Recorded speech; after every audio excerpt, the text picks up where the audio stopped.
Assalamualaikum warahmatullahi wabarakatuh. Perkenalkan, nama saya Muhammad Naafadilah dari kelas A4 angkatan 2023, jurusan Pendidikan Jasmani, Fakultas Ilmu Keguruan Pendidikan dari Universitas Lambung Mangkurat. Pada kesempatan kali ini saya akan membahas topik tentang perbandingan pemikiran dua filsuf besar dunia, yaitu Plato dan Aristoteles. Plato adalah murid dari Socrates, sedangkan Aristoteles adalah murid dari Plato. Mereka berdua merupakan tokoh yang sangat berpengaruh dalam sejarah filsafat, terutama dalam membahas pertanyaan mendasar tentang kenyataan, pengetahuan, etika, dan politik. Melalui video ini, saya akan menjelaskan secara singkat pemikiran-pemikiran utama dari masing-masing filsuf, kemudian membandingkan keduanya agar kita bisa memahami persamaan dan perbedaannya. Mari kita mulai pembahasan dengan pemikiran Plato terlebih dahulu. Plato adalah seorang filsuf besar dari Yunani kuno yang hidup sekitar tahun 427 sampai 347 sebelum Masehi. Ia adalah murid dari Socrates dan guru Aristoteles. Pemikiran Plato sangat berpengaruh, terutama karena ia banyak menulis dalam bentuk dialog, sehingga ide-idenya bisa kita pelajari sampai sekarang. Salah satu gagasan terpenting Plato adalah teori ide atau teori bentuk. Menurut Plato, dunia yang kita lihat sehari-hari hanyalah bayangan atau tiruan dari dunia sebenarnya. Dunia sebenarnya adalah dunia ide, yaitu dunia yang sempurna, abadi, dan tidak berubah. Misalnya, di dunia nyata kita bisa melihat banyak meja dengan bentuk dan ukuran berbeda-beda. Tetapi, menurut Plato, semua meja itu hanyalah bayangan dari satu ide meja yang sempurna di dunia ide. Plato juga memiliki pandangan yang khas tentang pengetahuan. Menurutnya, pengetahuan sejati bukan berasal dari pengalaman, tetapi berasal dari jiwa kita sendiri.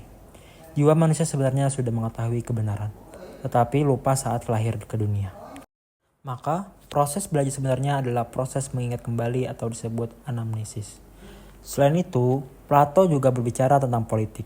Dalam bukunya yang terkenal, Republik, Plato menggambarkan negara ideal yang dipimpin oleh seorang filsuf, raja, atau philosopher king. Menurut Plato, seorang pemimpin yang bijaksana adalah orang yang memahami kebenaran, sehingga bisa memimpin rakyatnya dengan adil. Plato percaya bahwa keadilan akan tercapai jika setiap orang melakukan tugasnya sesuai dengan kemampuannya. Singkatnya, Plato melihat dunia ini sebagai bayangan dari dunia yang sempurna, menganggap pengetahuan sebagai hasil mengingat kembali ide-ide abadi, dan percaya bahwa negara yang baik dipimpin oleh orang yang bijak. Sekarang kita masuk ke pemikiran Aristoteles. Aristoteles adalah murid dari Plato, tetapi yang memiliki pandangan yang cukup berbeda dari gurunya. Aristoteles hidup pada tahun 384 sampai 322 sebelum Masehi dan dikenal sebagai filsuf yang sangat sistematis. Ia menulis tentang hampir semua bidang ilmu, seperti logika, biologi, etika, politik, bahkan seni. Berbeda dengan Plato yang menekankan dunia ide, Aristoteles percaya bahwa realitas sejati justru ada di dunia nyata. Menurutnya, tidak ada dunia ide yang terpisah. Segala sesuatu yang ada memiliki dua unsur, yaitu materi dan bentuk. Misalnya, sebuah pohon. Materinya adalah kayu dan daunnya, sedangkan bentuknya adalah sifat-sifat yang membuat pohon itu menjadi pohon. Jadi, menurut Aristoteles, kita tidak perlu mencari kebenaran di dunia lain, karena kebenaran bisa ditemukan di dunia yang kita tinggal sekarang. Dalam hal pengetahuan, Aristoteles percaya bahwa kita memperoleh pengetahuan melalui pengalaman dan pengamatan.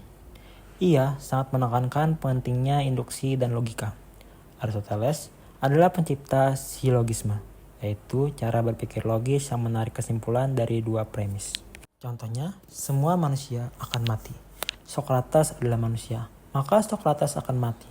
Di bidang etika, Aristoteles memperkenalkan konsep eudaimonia atau kebahagiaan. Menurutnya, tujuan hidup manusia adalah mencapai kebahagiaan, dan cara mencapainya adalah dengan menjalani jalan tengah atau golden mean.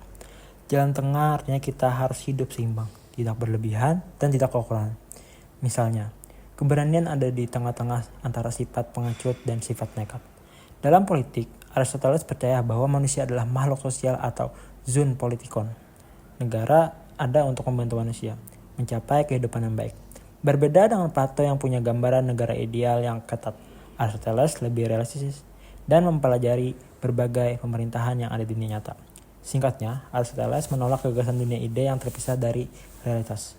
Lebih percaya pada observasi dan pengalaman, serta menekankan hidup seimbang untuk mencapai kebahagiaan.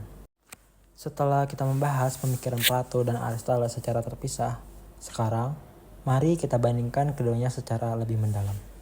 Pertama, kita mulai dari pandangan tentang realitas.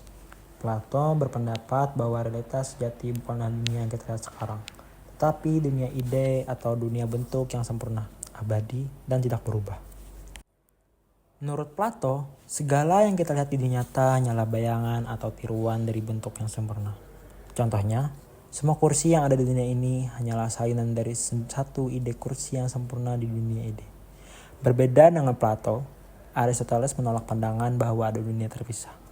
Bagi Aristoteles, realitas sejati justru ada di dunia yang dapat kita lihat dan rasakan. Setiap benda tersusun atas materi dan bentuk sekaligus.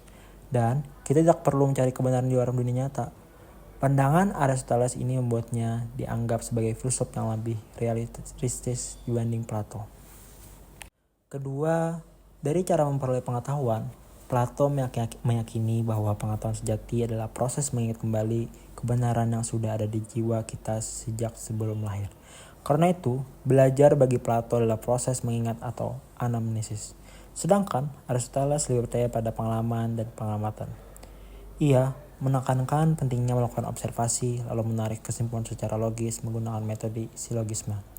Jadi, kalau Plato lebih bersifat rasional dan spekulatif, Aristoteles lebih ilmiah dan empiris. Ketiga, dari segi politik dan etika, Plato dalam bukunya Republik menggambarkan negara ideal yang sangat teratur, dipimpin oleh seorang filsuf raja. Ia percaya bahwa orang bijak yang benar memahami kebenaran yang bisa memimpin dengan adil.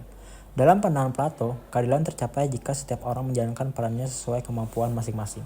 Sedangkan Aristoteles lebih realistis dan mempelajari bentuk-bentuk pemerintahan yang sudah ada, seperti monarki, aristokrasi, dan demokrasi. Ia berpendapat bahwa tujuan negara adalah menciptakan kondisi yang memungkinkan setiap warga negara mencapai kebahagiaan. Selain itu, Aristoteles juga memperkenalkan konsep jalan tengah atau golden mean dalam etika. Ia menekankan bahwa kebijakan diperoleh dengan hidup seimbang, tidak berlebihan dan tidak kekurangan. Plato tidak terlalu fokus pada konsep jalan tengah ini, sehingga pemikiran etika Aristoteles lebih praktis untuk kehidupan sehari-hari. Jika kita rangkum, perbedaan utama antara keduanya adalah Plato bersifat idealis, berfokus pada dunia ide, dan cenderung teoritis. Sedangkan Aristoteles itu bersifat realistis, berfokus pada dunia nyata dan cenderung praktis. Meskipun keduanya memiliki pendekatan yang berbeda, pemikiran Plato dan Aristoteles sebenarnya saling melengkapi satu sama lain. Plato memberikan kita kerangka berpikir yang menekankan pentingnya ide-ide abstrak seperti kebenaran, keadilan, dan kebaikan yang bersifat universal. Melalui konsep dunia ide, Plato mengajak manusia untuk tidak hanya terpaku pada kenyataan indriawi, tapi juga mencari makna terdalam yang berada di balik segala sesuatu. Sementara itu, Aristoteles membawa kita kembali untuk memandang realitas bagaimana adanya. Ia menekankan bahwa pengetahuan sejati harus diperoleh melalui pengamatan, pengalaman, dan penalaran logis. Pendekatan empirisnya membuat filsafat menjadi lebih dekat dengan kehidupan sehari-hari, lebih praktis, dan lebih mudah diterapkan untuk memahami fenomena di sekitar kita. Kombinasi kedua pandangan ini membuat warisan pemikiran mereka menjadi begitu berharga. Plato membangun dasar untuk berpikir idealis, sedangkan Aristoteles melengkapinya dengan cara pandang realistis. Dengan begitu, kita belajar untuk menyeimbangkan antara pencarian kebenaran yang bersifat universal dengan kenyataan yang dapat kita amati secara langsung. Tidak heran jika keduanya tetap menjadi pilar utama dalam sejarah filsafat dan terus dijadikan rujukan oleh para pemikir akademis dan pencari kebenaran hingga saat ini. Nah, dari pembahasan tadi, kita bisa melihat bahwa Plato dan Aristoteles sama-sama memberikan sumbangan besar bagi dunia filsafat. Plato mengajarkan kita untuk melihat kebenaran dari sisi ideal dan menekankan pentingnya keadilan serta kepemimpinan yang bijaksana. Sementara Aristoteles mengingatkan kita untuk tetap berpijak pada realitas, menggunakan pengalaman, pengamatan, dan logika dalam mencari kebenaran, serta hidup seimbang agar mencapai kebahagiaan. Meskipun pemikiran mereka berbeda, keduanya saling melengkapi dan menjadi dasar bagi perkembangan ilmu pengetahuan dan filsafat hingga saat ini. Terima kasih sudah menonton video ini, semoga bermanfaat dan menambah wawasan kita semua. Wassalamualaikum warahmatullahi wabarakatuh.